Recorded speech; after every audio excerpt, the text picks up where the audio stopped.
Hi, welcome to my hassle logs. ಇವತ್ತು white sauce creamy pasta ಹೇಗೆ ಮಾಡೋದಂತ ನೋಡೋಣ. ಪಾಸ್ತಾ ತೊಗೊಂಡಿದ್ದೀನಿ. ಇದಕ್ಕೆ ಒಂದು ಕಡೆ ಬಾಣಲೆ ಇಟ್ಕೊಂಡು ಬಿಸಿ ನೀರು ಇಟ್ಕೊಂಡಿದ್ದೀನಿ. ಇದಕ್ಕೆ ಮೈದಾ ಮತ್ತು ಕಾರ್ನ್ಫ್ಲೋರ್ ಬೇಕು ಮತ್ತು ತುಪ್ಪ ಬೇಕು. ನೀರು ಬಿಸಿ ಇಟ್ಟಿದ್ದೀನಿ. ಅದರಲ್ಲಿ ಒಂದು ಸ್ಪೂನು ಎಣ್ಣೆ ಹಾಕ್ಕೊಂಡಿದ್ದೀನಿ. ಇದು ಹಾಕೋದ್ರಿಂದ ಒಂದಕ್ಕೊಂದು ಅಂಟೋದಿಲ್ಲ, ಬಿಡಿ ಬಿಡಿಯಾಗಿ ಬರುತ್ತೆ ಪಾಸ್ತಾ. ನೋಡಿ, ಇವಾಗ ನೀರು ಬಿಸಿ ಆಯಿತು. ಅದರಲ್ಲಿ ಪಾಸ್ತಾ ಹಾಕ್ಕೊಳ್ತಾ ಇದ್ದೀನಿ.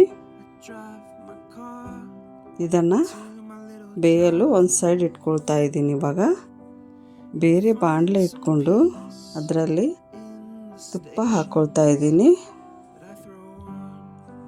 ಮೈದಾ ಮತ್ತು ಕಾರ್ನ್ಫ್ಲೋರ್ ಸೇಮ್ ಕ್ವಾಂಟಿಟಿಯಲ್ಲಿ ತೊಗೊಂಡಿದ್ದೀನಿ.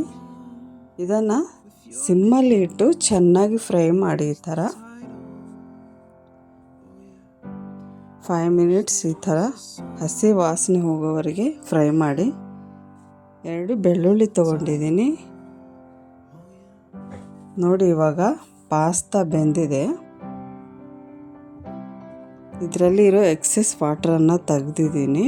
ಮತ್ತು ಇದಕ್ಕೆ ಕೂಡ ಸ್ವಲ್ಪ ತುಪ್ಪ ಹಾಕ್ಕೊಳ್ತಾ ಇದ್ದೀನಿ.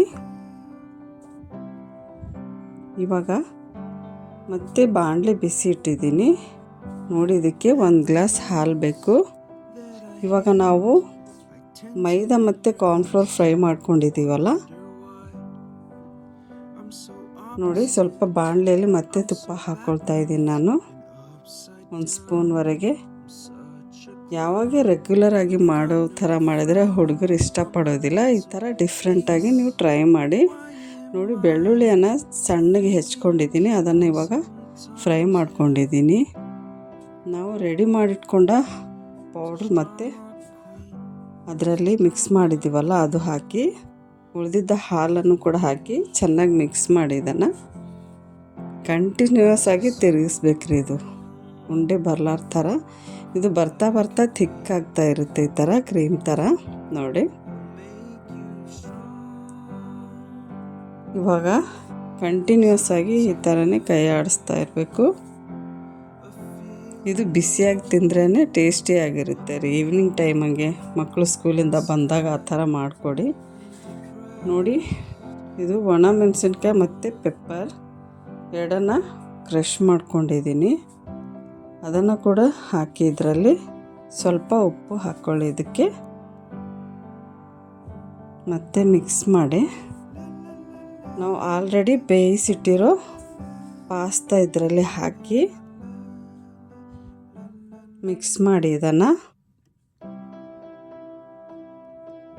ಮಾಡಿದರೆ ಇಷ್ಟೇ ರೀ, 2 ನಿಮಿಷ ಅಷ್ಟೇ ಬಿಸಿ ಹಿಡಿಯೋದು. ಆಮೇಲೆ ಸರ್ವ್ ಮಾಡ್ಕೊಳ್ಳಿ. ಇಷ್ಟೇ ರೀ, ಸಿಂಪಲ್ಲಾಗಿರುತ್ತೆ. ಅದೇ ಟೇಸ್ಟ್ ಮಾತ್ರ ಸೂಪರಾಗಿರುತ್ತೆ. ನಿಮ್ಮ ವಿಡಿಯೋ ಲೈಕ್ ಆದರೆ ಒಂದು ಲೈಕ್ ಮಾಡಿ, ನಿಮ್ಮ ಫ್ಯಾಮಿಲಿ ಆ್ಯಂಡ್ ಫ್ರೆಂಡ್ಸ್ ಜೊತೆ ಶೇರ್ ಮಾಡಿ. Thank you.